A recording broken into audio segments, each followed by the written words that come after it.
दाऊद इब्राहिम कसकार का जन्म 1955 में महाराष्ट्र के रत्नागिरी जिले में हुआ था। बाद में उनका परिवार मुंबई आ गया। उनके पिता इब्राहिम कसकार पुलिस में कांस्टेबल थे। वो क्राइम ब्रांच में काम करते थे। दाऊद 12 भाई बहनों में से एक थे। वो मुंबई के एक भीड़ भाड़ वाले इलाके डोंगरी में गरीबी में पले बढ़े। दाऊद का क्रिमिनल करियर बहुत कम उम्र में शुरू हो गया था।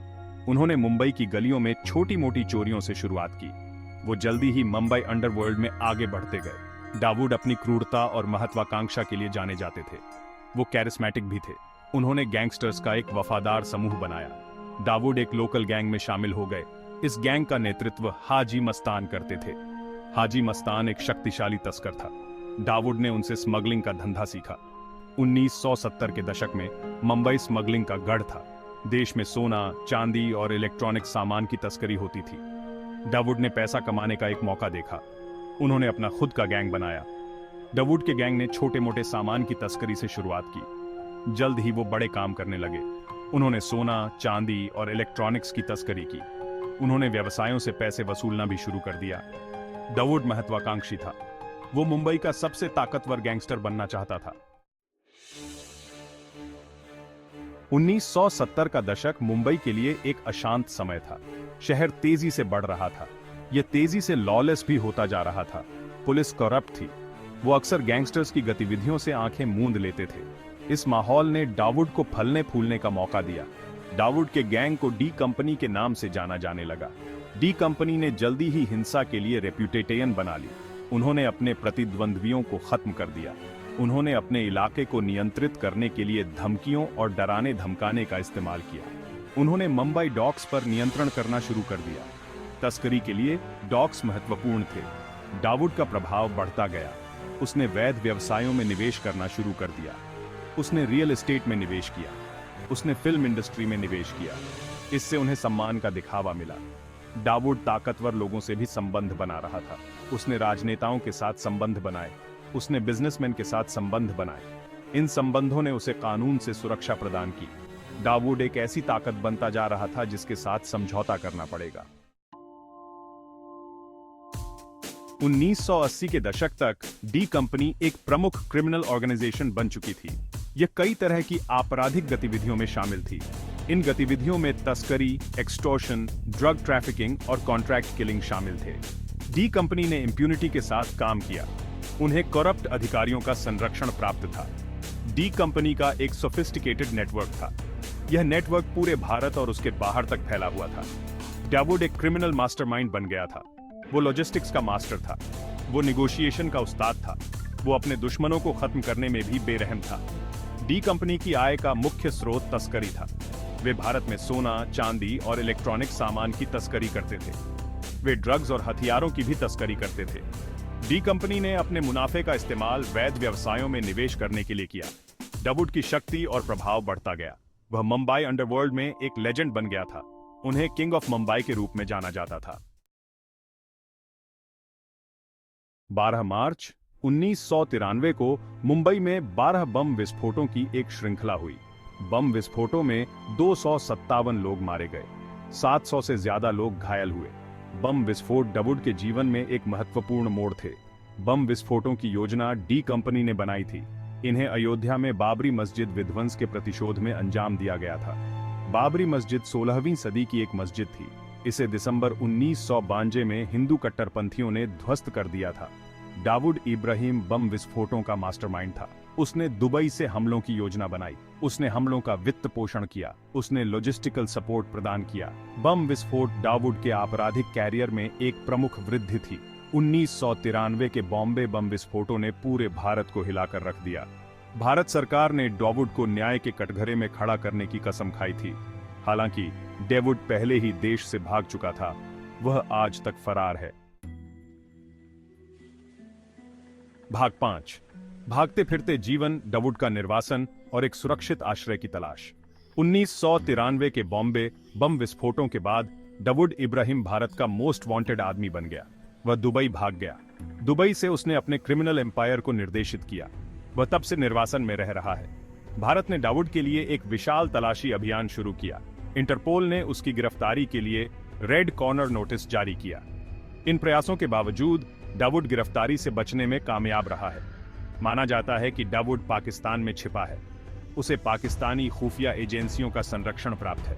पाकिस्तान इन आरोपों को खारिज करता है। फरार होने के बावजूद दाऊद डी कंपनी को नियंत्रित करना जारी रखता है।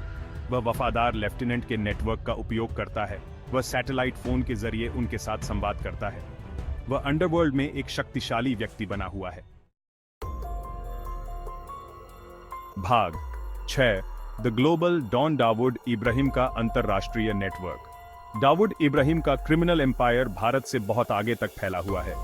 डी कंपनी की कई देशों में उपस्थिति है।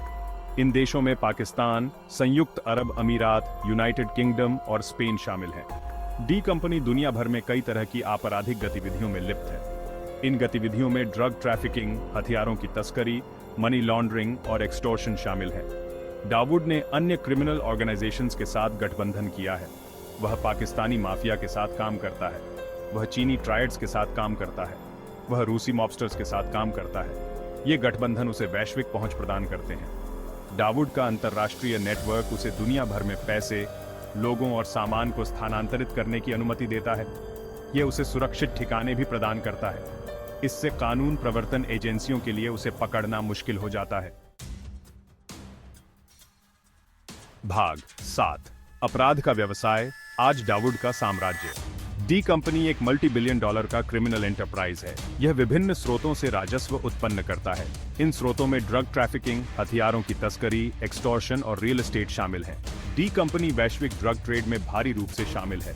यह अफगानिस्तान और दक्षिण अमेरिका से हेरोइन और कोकेन की तस्करी करता है। फिर यह इन दवाओं को यूरोप और उत्तरी अमेरिका में वितरित करता है। डी कंपनी हथियारों और गोला बारूद की भी तस्करी करती है। यह काला बाजार से हथियार खरीदता है, फिर वह उन्हें आतंकवादी समूहों और आपराधिक संगठनों को बेचता है। दाऊद अपनी दौलत का इस्तेमाल वैध व्यवसायों में निवेश करने के लिए करता है। वह रियल एस्टेट, कंस्ट्रक्शन और हॉस्पिटैलिटी में निवेश करता है। इससे उसकी इलीगल कमाई को वैध बनाने में मदद मिलती है। भाग 8 कानून की लंबी बाहें, दाऊद को न्याय के कटघरे में लाने के प्रयास। दुनिया भर की कानून प्रवर्तन एजेंसियां डी कंपनी को खत्म करने के लिए काम कर रही हैं। वे दाऊद इब्राहिम को न्याय के कटघरे में लाने की कोशिश कर रहे हैं। भारत इन प्रयासों में सबसे आगे रहा है। भारत सरकार ने दाऊद की गिरफ्तारी की जानकारी देने वाले को सब्सटैंशियल रिवॉर्ड देने की पेशकश की है। संयुक्त राज्य अमेरिका ने भी दाऊद इब्राहिम को ग्लोबल टेररिस्ट घोषित किया है। इसने उस पर और उसके सहयोगियों पर सैंक्शंस लगाए हैं। इन प्रयासों के बावजूद दाऊद अभी भी फरार है। उसे पकड़ना कानून प्रवर्तन एजेंसियों के लिए सर्वोच्च प्राथमिकता है। भाग 9 दाऊद इब्राहिम की विरासत, डी कंपनी की स्थायी शक्ति। दाऊद इब्राहिम अब तक के सबसे कुख्यात अपराधियों में से एक है। उसकी डी कंपनी वैश्विक सुरक्षा के लिए एक महत्वपूर्ण खतरा बनी हुई है। दाऊद की विरासत हिंसा, धमकी और भ्रष्टाचार की है। उसने अपने पीछे विनाश का रास्ता छोड़ दिया है। दाऊद की कहानी संगठित अपराध की ताकत की याद दिलाती है। यह दर्शाता है कि कैसे आपराधिक नेटवर्क कानून प्रवर्तन और शासन में कमजोरियों का फायदा उठा सकते हैं। भाग 10 डी कंपनी का भविष्य, आगे क्या है? डी कंपनी का भविष्य अनिश्चित है। कुछ विशेषज्ञों का मानना है कि संगठन का पतन हो रहा है। वे कई प्रमुख हस्तियों की मौत और गिरफ्तारी की ओर इशारा करते हैं।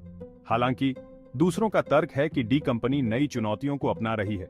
उनका कहना है कि समूह अपने संचालन में और अधिक सोफिस्टिकेटेड होता जा रहा है। निकट भविष्य के लिए डी कंपनी के अंडरवर्ल्ड में एक महत्वपूर्ण ताकत बने रहने की संभावना है। भाग 11 निष्कर्ष, मायावी गॉडफादर। दाऊद इब्राहिम एक रहस्यमय व्यक्ति है। वह एक क्रिमिनल मास्टरमाइंड है जो दशकों से न्याय से बचता रहा है। वह संगठित अपराध का मुकाबला करने की चुनौतियों का प्रतीक बना हुआ है। अंतर्राष्ट्रीय प्रयासों के बावजूद दाऊद इब्राहिम अभी भी फरार है। गिरफ्तारी से बचने की उसकी क्षमता, उसकी चालाकी और उसके आपराधिक नेटवर्क की पहुंच का प्रमाण है। दाऊद इब्राहिम की कहानी इस बात की याद दिलाती है कि अपराध का कोई धर्म नहीं होता। यह संगठित अपराध की मानवीय कीमत के बारे में एक कहानी है। यह एक ऐसी कहानी है जो अभी भी लिखी जा रही है।